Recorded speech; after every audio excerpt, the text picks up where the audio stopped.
여러분과 늘 함께하는 수학 강사 서한나 선생님입니다. 이번 시간에는 선생님이랑 중학수학 띵틀 중학교 1학년 하 과정에 해당하는 요형편에 대해서 선생님이랑 진행해 볼 건데요.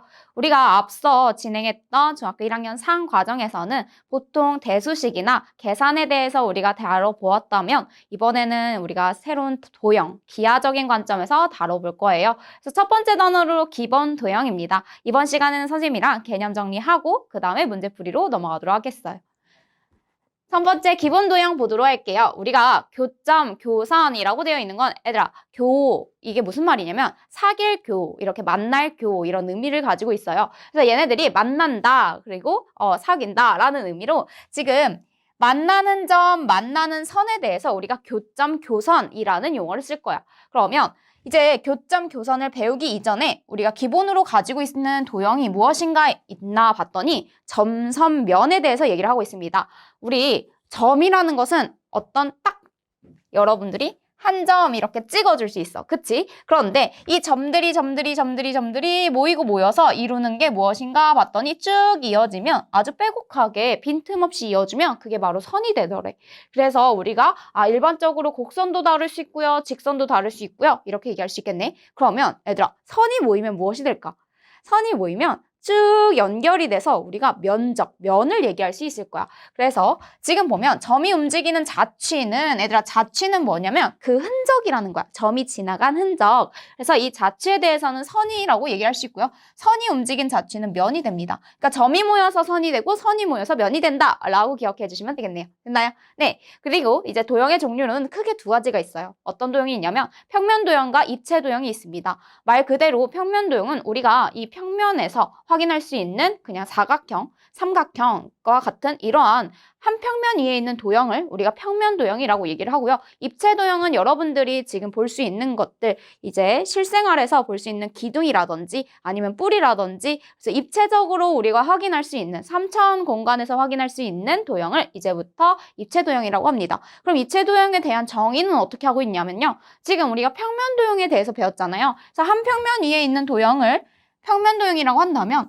입체 도형은 한 평면 위에 있지 않기 때문에 그래서 한 평면 위에 있지 않은 도형이라고 기억해 주시면 돼요. 됐나요? 네. 그리고 교점이라는 건 무슨 말이냐면 얘들아 선과 선이 만나면 하나의 점에서 만나. 그래서 그것을 교점이라고 얘기를 하고요. 그 다음에 선과 면이 만나면 선이 면을 관통하게 되잖아. 그러면 그 선이 지나가는 딱 한 점이 있을 거야. 그게 만나는 점입니다. 그게 바로 교점이라고 얘기할 수 있겠죠? 네.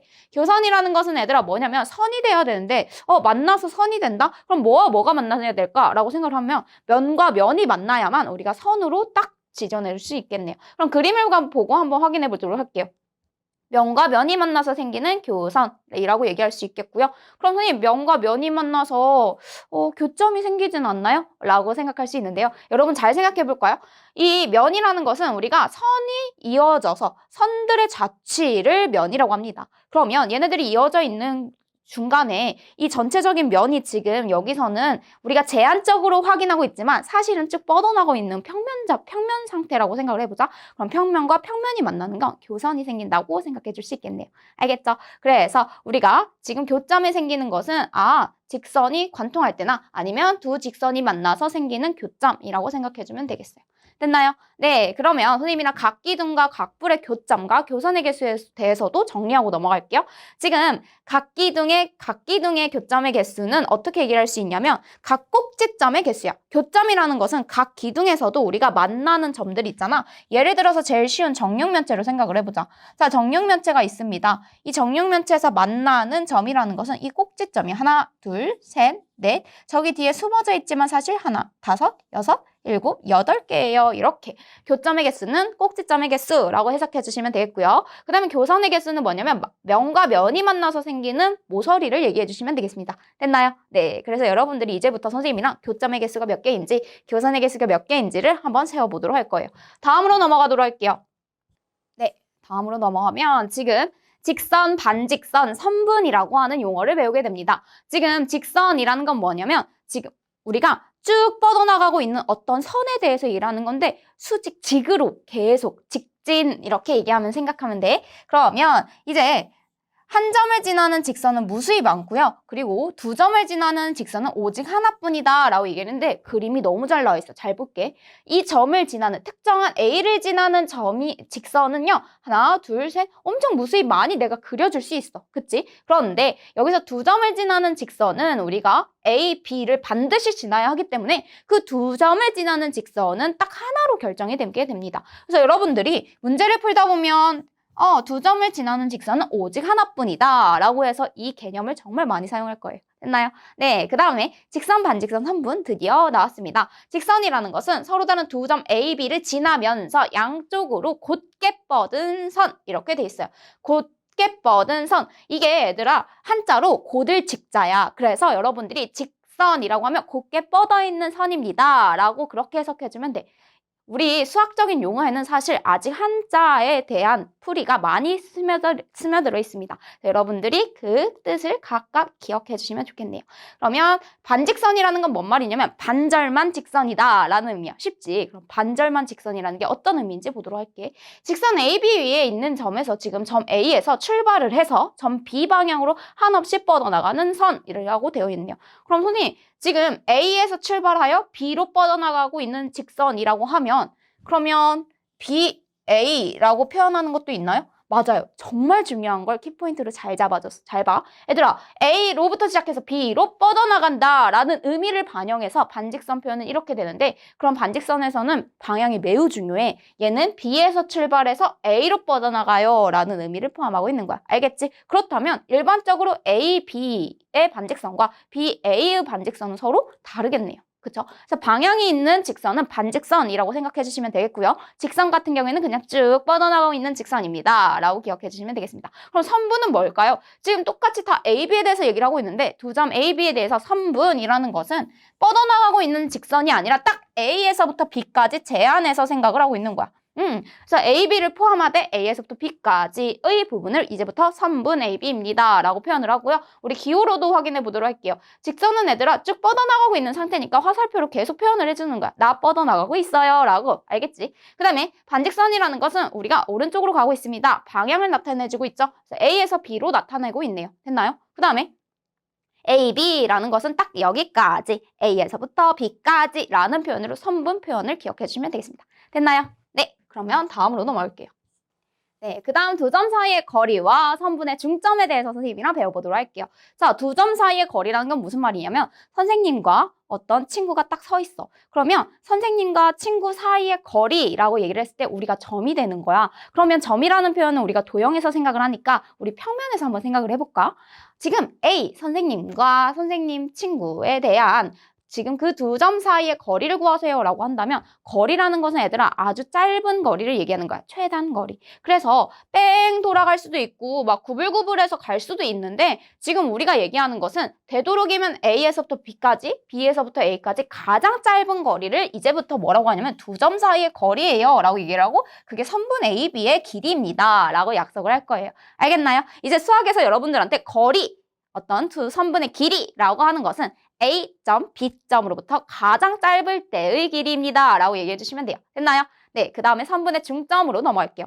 자, 선분의 중점이라는 것은 얘들아 얘도 한자야. 중이라는 것은 가운데 중자거든. 한자를 쓰다 보면 가운데 중이라는 것은 가장 가운데에 딱 찍혀야 된다라는 의미가 있어. 그래서 지금 이 가장 가운데의 점을 이제부터 중점이라고 얘기를 할 거고요. 그 말은 무슨 말이냐면 A로부터 M까지 거리나 B로부터 M까지나 거리가 서로 같아야 돼. 왜? 가장 가운데니까 어느 한 곳으로도 치우치면 안 된다라는 말이야. 알겠지? 그래서 점 M은 A, B의 중점이라고 하고 그 거리들은 같습니다. 라고 얘기할 수 있겠고요. 그 다음에 3등분 점이라는 것은 얘들아 얘도 지금 세 개의 같은 등분, 같이 나눠서 생긴 점입니다. 라는 거거든.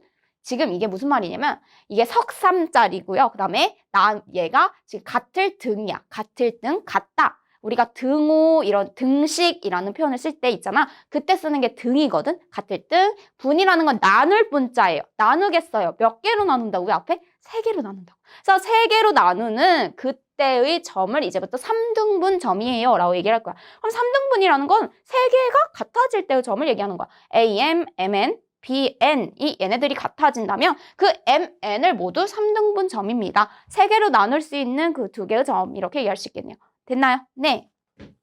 자, 그럼 점 M이 AB의 중점이라면 결국에 AM과 BM은 길이가 같습니다. 특히나 그 AM, BM의 길이는 이 AB의 반절로 2분의 1 AB와 같습니다. 라고 정리해 줄 수 있겠네요. 됐나요? 네, 다음으로 넘어갈게요.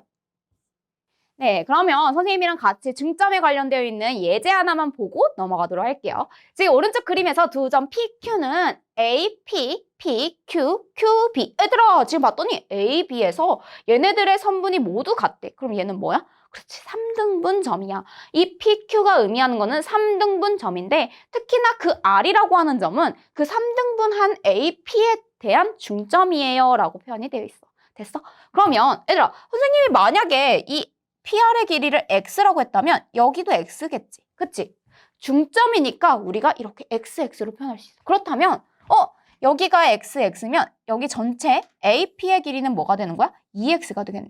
PQ도 뭐가 되는 거야? 그렇지, 2X가 되겠네. QB도 2X. 이렇게 선생님이 X에 대해서 같은 부분에 해당하는 길이를 표현을 해보았습니다. 그런데 여기에서 문제에서 뭐라고 했냐면 RQ의 길이가 지금 21cm로 주어져 있을 때 나보고 뭘 구하라고 했냐면 RB의 길이를 구해주세요 라고 되어 있네. 자, 그러면 선생님이 RQ는 지금 X로 표현한다고 하면 몇 센티미터냐면 X가 3개 있고요. 그래서 3X가 21cm예요 라고 여러분들이 써줄 수 있겠다. 그렇다면 X 하나는 몇 센티미터? 그렇지, 7cm예요 라고 여러분들이 체크해 줄 수 있겠네요. 됐나요? 근데 내가 구하려고 하는 건 뭐야? 그치, RB야. 그러면 RB는 이렇게 써줄 수 있겠다. RB는 X 더하기 2X 더하기 2X 따라서 5X입니다. X 하나에 7cm이니 여러분들이 구하려고 하는 OX는 35cm예요 라고 해서 최종적인 답을 끌어내줄 수 있겠네요. 됐나요? 그래서 3등분점이나 중점에 대해서는 여러분들이 도형에 대해서 각각 지금 같은 등분이 되어 있는 부분을 어떤 문자로 놓고 시작하면 쉬워. 알겠죠? 자, 풀이도 참고해 보시고요. 선생님 풀이로 여러분들이 이제부터 풀면 조금 더 쉽게 풀 수 있을 겁니다. 자, 그 다음 각의 분류로 넘어가 보도록 할게요. 우리가 이제부터 각의 종류를 여러 가지 3가지로 크게 배울 거야. 그래서 그 3가지 각에 대해서 뭘 얘기할 수 있냐면 직각을 기준으로 얘기해요. 그래서 직각보다 작으면 예각, 직각, 그 다음에 둔각이라는 표현을 쓰고요. 그리고 제일 가장 기본 평각도 얘기를 해보도록 하겠습니다. 그러면 그러한 각의 종류에 대해서 배우기 전에 각이라는 게 도대체 뭐지? 라고 하는 도형에 대해서 우리가 정리를 해봐야겠는데요. 각이라는 건 무슨 말이냐면 우리가 두 반직선에 대해서 얘기할 거야. 얘들아, 반직선이라는 건 뭐야? 한쪽 시작점으로부터 우리가 끝점으로 쭉 뻗어나가고 있는 상태, 반절만 직선이에요 라고 해서 반직선이었어. 그러면 그 반직선 OA와 OB로 이루어져 있는 새로운 도형이 생기는데 그것을 이제부터 각이라고 합니다. 얘들아, 각도 도형이야. 알겠지? 그래서 OA와 OB가 만나서 생기는 이 부분, 이 각을 이제부터 각 AOB라고 할 거예요. AOB 아니면 각 BOA라고도 할 수 있어. 알겠지? 그러면 각 AOB의 크기는 우리가 A로부터 이렇게 생긴 몇 도예요? 라고 하는 그 사이의 크기를 얘기해 줄 거야. 자, 그러면 AOB로부터 꼭지점 O를 중심으로 OA가 OB로 회전한 양 얼만큼 회전했나요? 라고 각도를 표현할 거예요. 알겠죠? 자, 그 다음에 직각이라는 게 무슨 말이냐면 직각이라는 건 얘들아 수직입니다 라는 거야. 수직이다? 이게 무슨 말이지? 라고 생각할 수 있는데 90도라는 거야. 90도라는 것은 얘들아 지금 우리가 이 선분과 이 직선과 이 반직선이 만나서 생기는 각도가 딱 우리가 직교한다라는 표현을 쓰거든. 다 우리가 니은자나 기역자로 만날 때 이때 우리가 직각입니다 라는 표현을 씁니다. 알겠죠? 90도라고 얘기할 수 있겠고요.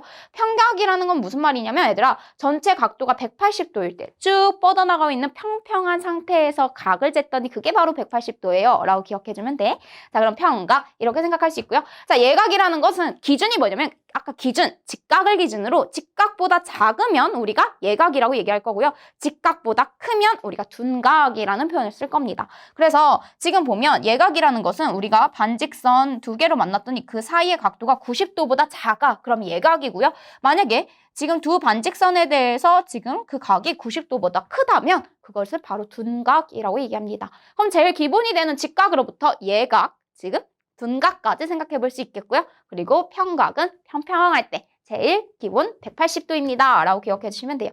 됐죠? 그 다음에 각 AOB는 각 BOA와 똑같아. 그 다음에 각 O라고도 표현할 수 있고요. 아니면 우리가 각 지금 AOB 자체를 어떤 알파벳, 스몰 알파벳으로 쓸 수 있습니다. 각 A라고도 나타낼 수 있어요. 그래서 여러분들이 도형의 기본적인 용어에 대해서 한번 기억해 주시면 좋겠네요. 그 다음에 막꼭지각으로 넘어갈게요. 막꼭지각이라는 건 무슨 말이냐면 마주보는 꼭지점을 공유하는 그런 각이야. 자, 교각부터 얘기를 해보면 서로 다른 두 직선이 한 점에서 만날 때 생기는 각을 우리가 교각이라고 합니다. 만나서 생기는 각이야. 직선이 만나서 생기는 각. 두 직선이 만나서 생기는 각을 봤더니 각 A, 각 B, 각 C, 각 D를 얘네들 통틀어서 우리가 교각이에요 라고 얘기를 합니다. 직선에 대한 교각. 그러면 그 만나서 생기는 각은 4개인데 그 4개의 각 중에서 특징이 있더래. 어떤 특징이 있냐면 교각 중에서 서로 마주보는 각이 있는데 그 서로 마주보는 두 각을 막꼭지각이에요. 이렇게 얘기할 거야. 마주보는 꼭지점을 공유하는 서로 각이라고 얘기를 한다고 생각하면 돼. 마주보는 두 각. 그러면 여기서 각 A와 각 C가 서로 막꼭지각이고요. 각 B와 각 D가 서로 막꼭지각이야. 마주보는 각. 됐나요? 그래서 막꼭지각의 성질은 각 지금 크기가 서로 같습니다. 각 A와 각 C가 같고요. 각 B와 각 D가 같습니다. 왜 같은지 선생님이랑 생각을 해보자. 자, 얘들아, 지금 각 A랑 각 B랑 더했더니 180도가 되네? 평각이야. 그치? 그런데 잘 봤더니 얘들아, 각 B랑 각 C랑 더해도 뭐가 나와? 그렇지. 각 B랑 각 C가 더해줘도 180도예요. 그렇다면 얘들아, 지금 각 B는 똑같은데 더해서 180도가 되었대. 그럼 뭐랑 뭐가 같은 거야?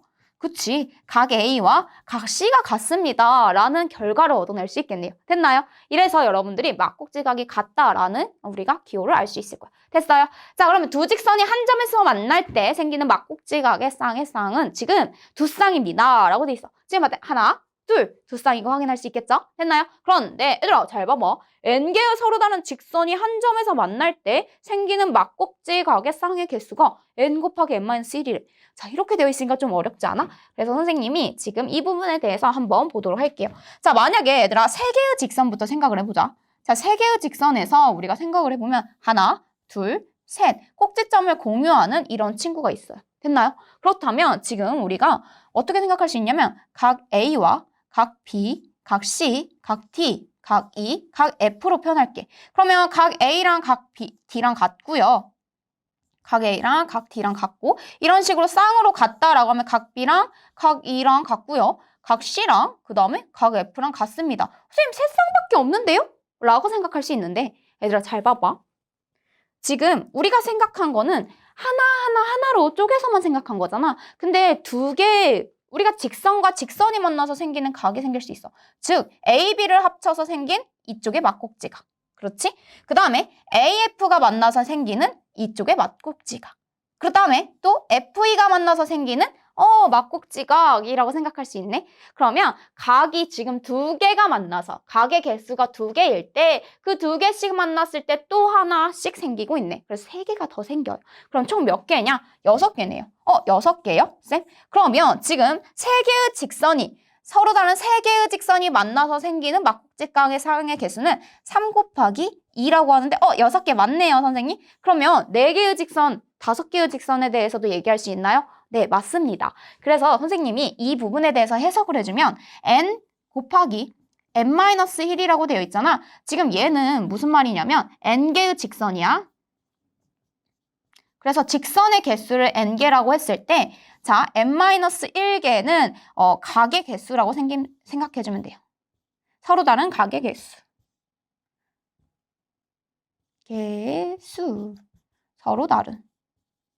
자, 그게 무슨 말이냐면 여기서 선생님 3개짜리에서 보면 1개짜리 각 아니면 두 번째로는 2개. 2개의 각이 만나서 새로운 각, 막꼭지각을 생각했었어. 그치? 그것처럼 서로 다른 각의 개수가 얘는 1개, 2개까지 생기고요. 만약에 4개의 직선이 생기잖아. 그러면 1개, 2개, 3개까지 생기는 거야. 그래서 4 빼기 1 해서 4 곱하기 3 하면 막꼭지각의 쌍의 개수는 12입니다. 라고 정리해 줄 수 있는 거야. 됐나요? 자, 이게 만약에 어려운 친구들은 3개, 4개, 5개까지 여러분들이 한번 직접 세워보세요. 그러면 여러분들이 규칙을 찾을 수 있습니다. 그래서 이거를 여러분들이 바로 외우기가 어렵더라면 먼저 확인하고 그 다음에 우리 정리해보는 시간 갖도록 합시다. 됐나요? 그래서 이렇게 정리하고요. 다음으로 넘어갈게요. 자, 보면 지금 오른쪽 그림에서 각 x 마이너스 각 y 플러스 각 z를 구해주세요 라고 돼 있어. 얘들아, 각 y는 뭐랑 똑같아? 지금 70도 마주보고 있으니까 얘가 70도입니다. 그 다음에 x를 마주보는 각은 그렇지 45도입니다. 그런데 선생님 z를 마주보는 건 여기 있는데요? 그렇지. 얘들아, 그러면 지금 45도 더하기 그 다음에 각 70도 더하기 각 z를 했더니 그게 몇 도라는 거야? 그렇죠. 전체 평각 180도입니다. 라고 여러분들이 체크해 줄 수 있겠네요. 그러면 각 z는 뭐라고 정리해 줄 수 있니? 선생님이 여기가 115도니까 180에서 115도를 빼주면 몇이 된다? 그렇지, 65도가 된다 라고 구해줄 수 있겠네요.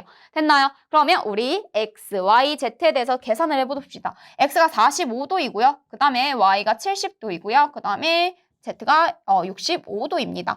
그러면 이게 총 몇 도가 되냐면 40도예요 라고 해서 40도라고 표현해 주시면 되겠네요. 됐나요? 네. 네. 그 다음 직교, 수직, 수선에 대해서 배워보도록 할게요.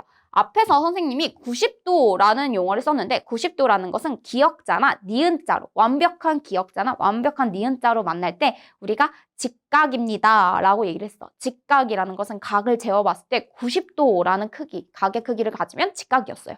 그러면 그 직각이라는 표현에 대해서 조금 더 세밀하게 다뤄볼게요. 지금 두 직선 AB와 CD가 만날 때 그 만나서 생기는 각이 있는데 그게 바로 직각이라면, 자, 직선이 만나서 생기는 각이 직각이라면 우리는 그 두 직선을 서로 직교한다. 직선은 서로 직교합니다 라는 표현을 하고요. 그 직교한다라는 표현을 얘들아, 얘가 만났을 때 각도가 90도 같잖아. 그래서 AB 직선과 CD의 직선이 수직으로 만나요 라는 표현이야. 이 직선과 이 직선이 수직으로 만나요. 그래서 이렇게 표현을 쓸 거고요. 그 다음에 두 직선은 서로 수직 관계에 있습니다 라고 이해할 수 있습니다. 됐죠? 그러면 AB의 수선은 얘들아, AB를 기준으로 수선은 뭐가 되냐면 직각으로 만나는 선, 그게 CD가 되고 CD의 수선은 다시 AB입니다 라고 해석해 줄 수 있겠네요. 됐나요? 네, 그래서 지금 여기서 직교한다 라는 표현은 90도로 만날 때 직교한다. 그래서 기호 이렇게 써주시고요. 그 다음에 두 직선은 서로 수직 관계에 있어요 라는 표현도 씁니다. 그 다음에 수선관계, 서로 직선이 수선이에요 라고 써줄 수 있겠고요. 자, 점과 직선 사이의 거리에 대해서 우리가 뭘 얘기를 할 거냐면 아까 점과 점 사이의 거리에서도 우리가 가장 짧을 때를 얘기했어. 그래서 점과 직선 사이의 거리를 생각해 보려고 하는데 직선은 얘들아 쭉 뻗어나오고 있는 상태야. 그치? 그런데 선생님이 이 위에 있는 점 어떤 것으로부터 연결을 해서 얘를 직선의 거리라고 할래요. 이렇게 할 수도 있어. 수학자들이 많은 고민을 했대. 우리가 점과 직선 사이의 거리를 어떻게 측정하면 좋을까라고 약속하다가 되도록이면 우리가 수학에 대해서 얘기를 할 때 하나로 통일을 해야 되잖아. 그렇게 나타나게 된 게 수학적인 용어들이거든. 그래서 여러분들이 점과 직선 사이의 거리를 구해주세요 라는 표현을 썼을 때 점과 점 사이의 거리가 가장 짧은 거리를 우리가 얘기했던 것처럼 점과 직선 사이의 거리에서도 가장 짧은 거리를 얘기하자라고 시작을 한 거야. 그래서 이 점으로부터 직선까지 이 L이라고 하는 직선까지 가장 짧을 때를 언젠가 봤더니 이 점으로부터 수직으로 내렸을 때 가장 짧게 되더래. 그래서 여러분들한테 이제부터 점과 직선 사이의 거리를 구해주세요 라는 말은 점 P에서 L까지 수선의 발을 내립니다. 이게 무슨 말이냐면 아까 우리가 수선이라는 걸 배웠어. 그 수선, 수직으로 내린 선에 만나는 이 직선과 만나는 그 점을 이제부터 수선의 발 이렇게 얘기할 거야. 발을 내린다 라고 생각해 주시면 돼요. 됐죠? 수선의 발이라고 했을 때 이 수선의 발로부터 이 점까지의 거리가 이제부터 점과 직선 사이의 거리가 돼. 왜? 이때가 가장 짧아. 자, 다른 때는요. 이 직선보다 다 길입니다. 어떻게 해서라도 기니까 가장 짧을 때는 수선의 발까지의 거리예요 라고 해주시면 돼요. 됐나요? 네. 네, 여기까지 해서 선생님이랑 지금 앞에서부터 개념 정리하고 그 다음에 바로 이어서 다음부터는 요형에 해당하는 문제풀이를 진행해 보도록 할게요. 그러면 다음 시간에 만나요.